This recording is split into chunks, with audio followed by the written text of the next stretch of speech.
Assalamu alaikum dear viewers. In this lecture I'm going to talk to you about some vocabulary, some structures and things related to the usage of English. इस lecture में हम कुछ vocabulary की बात करेंगे, कुछ structures की बात करेंगे जिन्हें आप यूज़ कर सकते हैं। तो सबसे पहले मैंने एक वर्ड यहाँ पे लिखा है chronic। अच्छा देखिए, chronic का मतलब होता है persistent, सही है। या अगर मैं इसको और ज़्यादा आसान बनाऊँ तो इसका मतलब होगा lasting for a long time, जो काफ़ी देर तक कायम रहे उसे क्रॉनिक कहते हैं। तो क्रॉनिक डिजीज़, ठीक है, एग्जाम्पल है अ क्रॉनिक डिजीज़। मैं कह सकता हूँ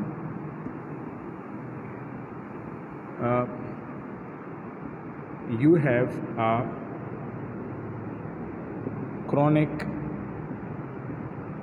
काफ।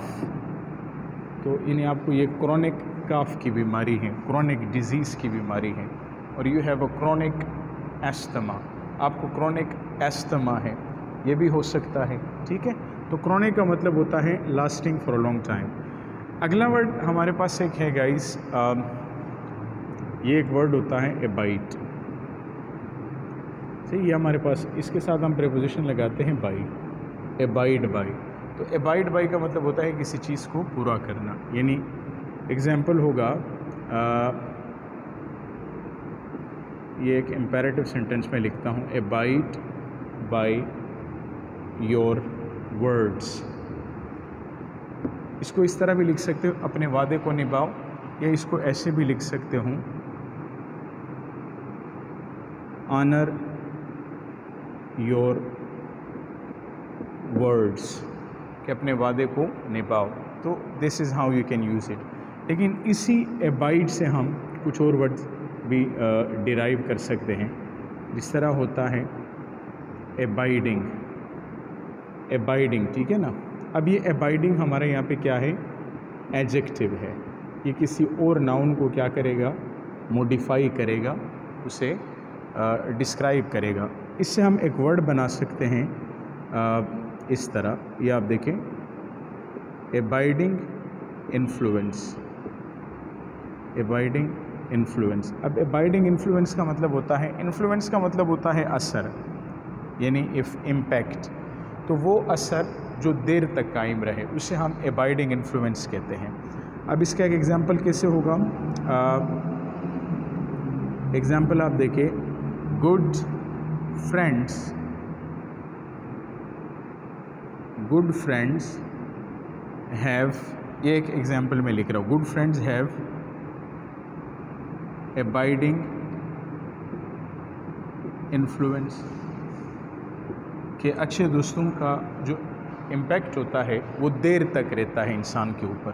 So this is how you can use it. अच्छा, लेकिन यहाँ पे बात ख़त्म नहीं होती। अब इसी एबाइड से जो यहाँ पे हम पढ़ रहे, एक और हम फ्रेज़ निकालते हैं, वो इस तरह होता है कि नॉट एबाइड समथिंग, ये इस तरह बनता है। अच्छा, अब इसका मतलब होता है, इसका मतलब क्या है, कि नॉट टॉलरेट समथिंग, मतलब किसी चीज़ को मैं बर्दाश्त नहीं कर सकता। अब इसका मैं आपको एक एग्जांपल देता हूँ, I can not abide, I can not abide bribery, मतलब मैं रिश्वत को बर्दाश्त नहीं कर सकता, कि ये रिश्वतखोरी वगैरह। या मैं इसको इस तरह लिख सकता हूँ, I can not abide dishonesty, बेईमानी मुझसे बर्दाश्त नहीं होती। से बहुत सारे एग्जाम्पल आप लिख सकते हैं। या आप कह सकते हैं, I can not abide idleness, ये एक जगह खामोश बैठना, कोई काम ना करना, ये मुझसे बर्दाश्त नहीं होता। तो ये सारे बहुत सारे वर्ड्स हैं जो आप इस्तेमाल कर सकते हैं इसी वर्ड को लेकर। अच्छा, अब यहाँ पे देखिए एक और वर्ड मैंने लिखा है परसिस्टेंट। थोड़ा सा मैं परसिस्टेंट के ऊपर आपको कुछ एग्जांपल देना चाहूँगा। अच्छा, ये जो परसिस्टेंट होता है, परसिस्टेंट क्या होता है? परसिस्टेंट जो होता है ये इंसिस्टेंट होता है, सही है। या आप कह सकते हैं कि ये क्या होता है, ये डिटरमिन्ड होता है, साबित कदम होता है। या आप कह सकते हैं कि ये यानी कंसिस्टेंट होता है। क्या होता है? कंसिस्टेंट, साबित कदम होता है, अपनी बात पर कायम रहता है, साबित कदम रहता है। एग्ज़ाम्पल देखें, मैं कहता हूँ एग्ज़ाम्पल है कि आपको साबित कदम बनना पड़ेगा। You will have to become persistent, आपको साबित कदम बनना पड़ेगा। You will have to become persistent if you want to succeed। अगर आप कामयाब होना चाहते हैं तो आपको साबित कदम बनना पड़ेगा। अगर आप साबित कदम नहीं होंगे तो आप कामयाब नहीं बन सकते, ठीक है।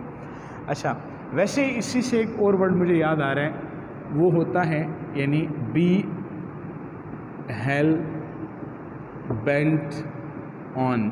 अच्छा, इस पूरे का मतलब क्या होता है? बी हेल बेंट ऑन, इसका मतलब होता है कि किसी काम पे तुला हुआ होना, यानी फिक्स होना, ज़िद करना कि ये काम मैं करूँगा।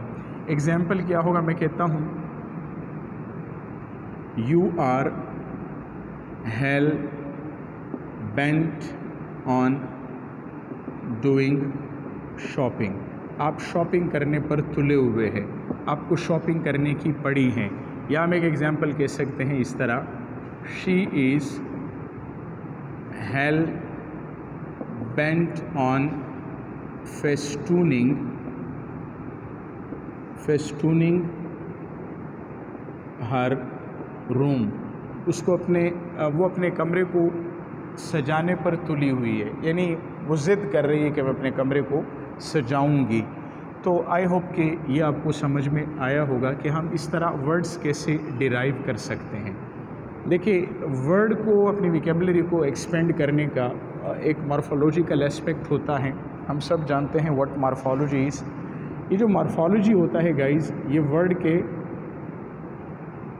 मॉर्फोलॉजी, सही है। तो मॉर्फोलॉजी जो है ये it deals with the formation of words, के वर्ड्स कैसे बनते हैं। अच्छा, अब देखिए, जब हम मॉर्फोलॉजी की बात करते हैं तो ये हमें हेल्प करता है अपनी वोकैबुलरी को बेहतर करने में। तो मॉर्फोलॉजी में सबसे पहली चीज़ जो है वो आती है मॉर्फीम, ठीक है। अच्छा, अब मॉर्फीम क्या होता है? मॉर्फीम जो है ये है स्मॉलेस्ट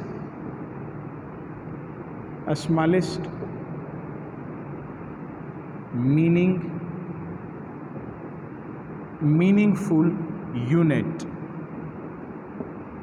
ऑफ अ लैंग्वेज। ये smallest meaningful unit of a language होता है। मतलब किस तरह होता है? यहाँ पे मैं एक वर्ड आपको देता हूँ, वर्ड मेरे पास है, मतलब वर्ड में लिखता हूँ क्या? सक्सेस, सही है।